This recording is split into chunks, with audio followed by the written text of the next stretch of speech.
मित्रों, प्रभु श्री राम के जीवन का वृतांत वाल्मीकि रचित रामायण और तुलसीदास की रामचरितमानस में मिलता है। हाल ही में जब दोबारा से रामायण सीरियल को छोटे पर्दे पर टेलीकास्ट किया गया तो एक बार फिर से पूरा देश राम भक्ति में डूब गया और रामायण चर्चा के केंद्र में आ गई। लेकिन रामायण के कुछ ऐसे भी रहस्य हैं जिनसे आज भी अधिकतर जनमानस अनजान है। आज की इस वीडियो में हम ऐसे ही रहस्यों से पर्दा उठाएंगे। नमस्कार और स्वागत है आपका द डिवाइन टेल्स पर एक बार फिर। राजा दशरथ की एक पुत्री भी थी। मित्रों, ये तो ज्यादातर लोगों को पता है कि प्रभु श्री राम को मिलाकर 4 भाई थे, लेकिन श्री राम की एक बहन भी थी जिसके बारे में बहुत कम ही लोग जानते हैं।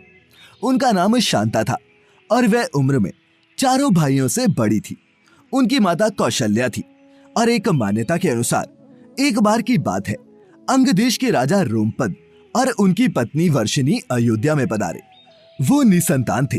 उनसे चर्चा के दौरान जब राजा दशरथ को ये बात पता चली तो उन्होंने कहा कि मैं अपनी पुत्री शांता को आपको संतान के रूप में सौंपता हूँ। ये सुनकर दोनों अति प्रसन्न हुए और वो शांता को लेकर अपने साथ चले गए। उन्होंने बड़े ही प्यार से शांता का पालन पोषण किया और एक अच्छे माता पिता के सभी कर्तव्यों को निभाया। 14 वर्षों तक नहीं सोए थे लक्ष्मण। एक मान्यता के अनुसार जब वनवास की प्रथम रात्रि को श्री राम और माता सीता सो गए, लेकिन लक्ष्मण नहीं सोए, तो थोड़ी देर में निद्रा देवी लक्ष्मण के सामने प्रकट हुई और पूछने लगी, आप क्यों नहीं सो रहे? तो उन्होंने उत्तर देते हुए कहा, मुझे भाई और भाभी का ध्यान रखना है, इसीलिए आपसे अनुरोध है कि मुझे ऐसा वरदान प्रदान करें कि वनवास के 14 वर्षों के दौरान मुझे नींद ही न आए और मैं अपने प्रिय भाई और भाभी का अच्छे से ख्याल रख सकूं। निद्रा देवी उनकी इस बात पर खुश हुई और बोली, मैं तुम्हें यह वरदान तभी दे सकती हूँ जब कोई तुम्हारे बदले 14 वर्षों तक सोने का संकल्प करे। तो उन्होंने अपनी पत्नी का नाम उन्हें बताया और इस प्रकार उर्मिला ने लक्ष्मण के बदले सोना स्वीकार कर लिया और पूरे 14 वर्षों तक सोती रही। इतने वर्षों तक ना सोने के कारण ही लक्ष्मण का एक नाम गुड़ाकेश भी था, जिसका अर्थ होता है निद्रा को जीतने वाला। रावण के ध्वज में क्यों था वीणा का चिन्ह? मित्रों, रावण की नाभि में अमृत था और उसके 10 सिर थे।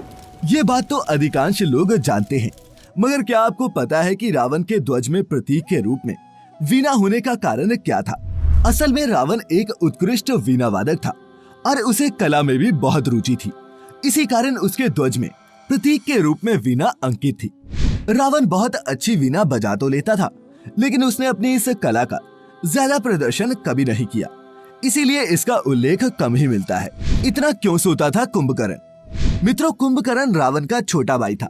ज्यादातर लोगों को ये तो पता है कि वह खूब खाता और 6 महीने तक सोता था, लेकिन इसके पीछे की एक बहुत दिलचस्प कहानी है जो आम जनमानस से छिपी हुई है। असल में ब्रह्मा जी को प्रसन्न करने के लिए कुंभकर्ण ने कठिन तपस्या की थी। फिर एक दिन ब्रह्मा जी प्रकट हुए और कुंभकर्ण से वरदान मांगने को कहा। देवराज इंद्र को जब ये पता चला तो उसे डर लगने लगा कि वह वरदान में कहीं इंद्रासन ना मांग ले। अतः उन्होंने देवी सरस्वती से विनम्र आग्रह किया कि वह कुंभकर्ण की जीवा पर बैठ जाए, जिससे वह इंद्रासन के बदले निद्रासन मांग ले। इस प्रकार इंद्र की ईर्ष्या की वजह से ही कुंभकर्ण मांगना कुछ और चाहता था, लेकिन उसे वरदान कुछ और ही मिला। श्री राम के अन्य भाई किसके अवतार थे? मित्रों, हिंदू धर्म शास्त्रों के अनुसार भगवान राम को विष्णु का अवतार माना जाता है, लेकिन उनके भाई किसके अवतार थे, इसकी चर्चा बहुत कम ही होती है।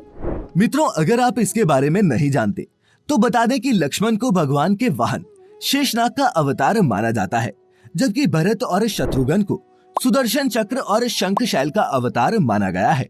रावण की मृत्यु के पीछे था शूर्पणखा का श्राप। मित्रों, ये हम सभी जानते हैं कि लक्ष्मण द्वारा शूर्पणखा के नाक काटे जाने से क्रोधित होकर लंकापति रावण ने माता सीता का हरण किया था।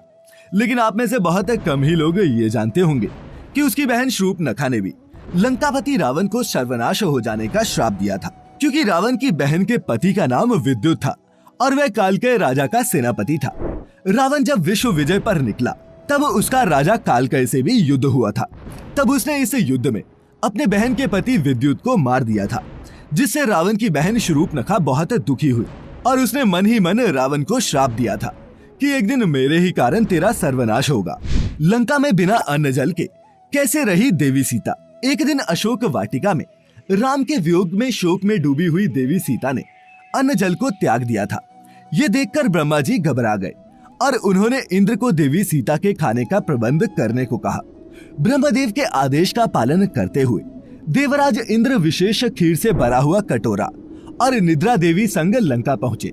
तब निद्रा देवी ने अपनी शक्ति से सभी राक्षसियों को सुला दिया, जिसके बाद देवराज इंद्र उनको अपना परिचय देते हुए उनसे खीर खाने का आग्रह करते हैं और कहते हैं कि इस खीर को खाने से आपको कई दिनों तक भूख प्यास नहीं लगेगी।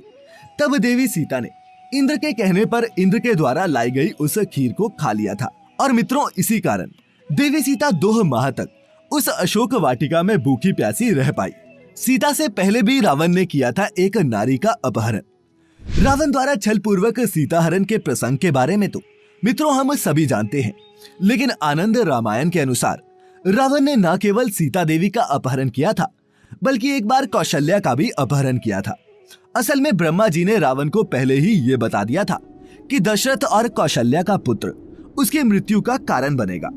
अपनी मृत्यु को टालने के लिए रावण ने कौशल्या का अपहरण कर उसे एक डिब्बे में बंद करके एक समंदर से घिरे हुए द्वीप पर छोड़ दिया था।